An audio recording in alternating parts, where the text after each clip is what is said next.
आज इस वीडियो में मैं बात कि कैसे उन बालों को दोबारा उगाया जाए जो झड़ गए, ये बाल पतले हो गए या अगर सर पे एलोपेशिया डेवलप हो चुका। अगर आप कंसर्न है तो ये वीडियो आपके लिए। मेरी ख्वाहिश है कि मैं आपको कोई जादुई दवाई दे जिसे खाने से ये झड़े हुए बाल दोबारा उग जाते हैं, लेकिन कुछ पॉइंट्स हैं जिन्हें समझना जरूरी है, खास तौर पर डाइट के बारे में। क्योंकि असल में बाल हैं क्या? बाल प्रोटीन है, ये कोलेजन की एक किस्म है। तो इसका मतलब तो साफ जाहिर है कि ज्यादा प्रोटीन खाने से बाल दोबारा उगना शुरू हो जाएंगे। प्रोटीन अमीनो एसिड से मिलकर बनती है। अमीनो एसिड प्रोटीन का बिल्डिंग ब्लॉक होता है। उसी तरह जिस तरह एक मकान का बिल्डिंग ब्लॉक एक छोटा यूनिट एक ईंट है, इसी तरह बॉडी की प्रोटीन्स इन छोटी छोटी ईंटों से मिलकर बनती है जिन्हें अमीनो एसिड्स कहते हैं। और इनमें एक बहुत ही ज्यादा इंपॉर्टेंट अमीनो एसिड है जिसका नाम है लाइसिन। लाइसिन का होना या ना होना बॉडी में या डाइट में ये डिसाइड करता है कि बाल रीग्रो होंगे या नहीं। ये मोस्ट इंपॉर्टेंट अमीनो एसिड है और मुख्तलिफ तरीके से बालों की ग्रोथ में मदद करता है। ये बालों की मजबूती और लचक को बेहतर करता है। अब लाइसिन को डाइट से कैसे लिया जा सकता है? किन फूड्स में लाइसिन पाया जाता है? लाइसिन हमें प्लांट्स और ग्रेन से भी मिल जाता है। गंदम, बाजरा, चावल ये सब ग्रेन्स में आते हैं, लेकिन प्लांट लाइसिन में कंप्लीट प्रोफाइल मौजूद नहीं होती। बायो अवेलेबिलिटी ज्यादा नहीं होती।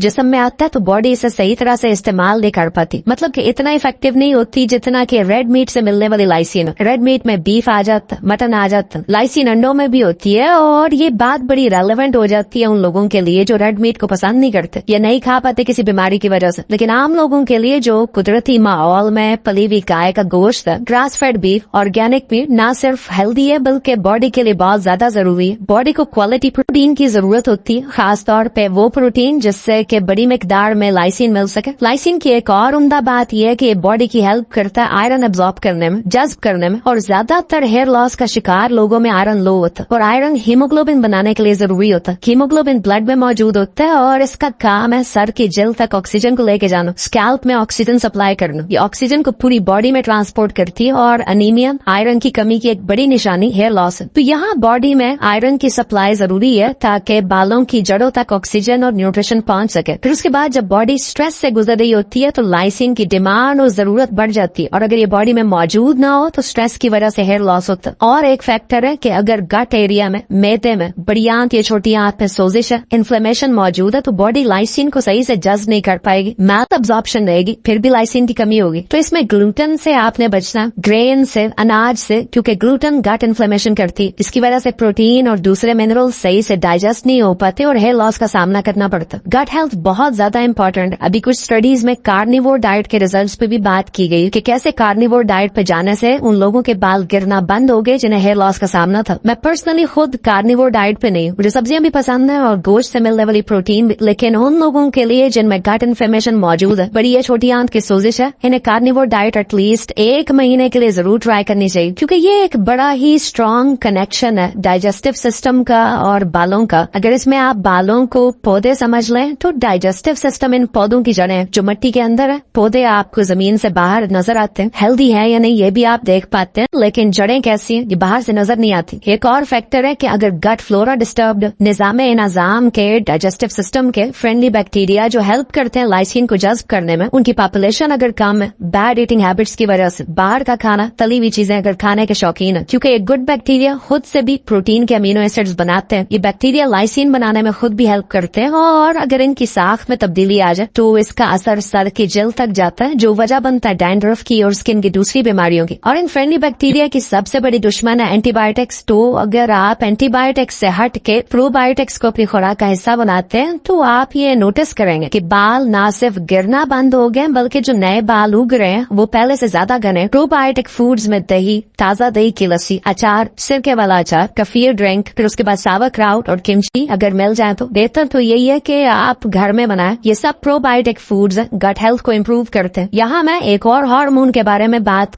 ये है डीएचटी टेस्टोस्टेरोन की एक पावरफुल टाइप है जो बालों की जड़ों को तबाह करती है, बालों को पतला करती है। इसलिए बहुत सी दवाइयां जो हेयर लॉस को रोकती हैं ये असल में डीएचटी इनहिबिटर के तौर पे काम करती हैं, बॉडी में डीएचटी हार्मोन के बनने को रोकती हैं। लेकिन ये मेडिसिन साइड इफेक्ट्स के साथ आती हैं। तो सवाल ये पैदा होता है कि क्या कोई नेचुरल डीएचटी इनहिबिटर भी मौजूद है? इसमें सबसे टॉप पे जिंक है जो कि अगेन रेड मीट में पाया जाता है, नट्स में, बादाम में, काजू में, मछली और अंडों में। इन सब में जिंक ज्यादा मिकदार में पाया जाता है। तो तरह रेड मीट खाने से आप एक तीर से 3 शिकार करेंगे, क्योंकि इससे आपको लाइसिन भी मिल रहा है और लाइसिन खुद भी डीएचटी के एक्शन को रोकता है। तो ज्यादा प्रोटीन खाना बॉडी में बहुत सी जगह पे आपकी हेल्प करता है। टॉपिकल यूजेज में pumpkin seed oil, green tea extract, ये सब नेचुरल डीएचटी इनहिबिटर्स। डीएचटी को अगर आप दबा दें तो एक बहुत बड़ा बैरियर हट जाएगा और हेयर लॉस को रोका जा सकेगा। एक और इंटरेस्टिंग फैक्ट है कि जब बॉडी में लाइसिन लो होता है तो ब्लड में ट्राइग्लिसराइड्स बढ़ने लगते हैं, कोलेस्ट्रॉल हाई रहने लगता है और इसकी वजह बॉडी में लो कार्निटीन का होना। और कार्निटीन का प्रीकर्सर है लाइसिन। लाइसिन होगा तो कार्निटीन बनेगा और ये कार्निटीन ही है जो इन ट्राइग्लिसराइड्स को, जो फैट है बॉडी में, इन्हें एनर्जी में कन्वर्ट करता है माइटोकॉन्ड्रिया में ले जाके। तो रेड मीट खाने से लाइसिन मिला,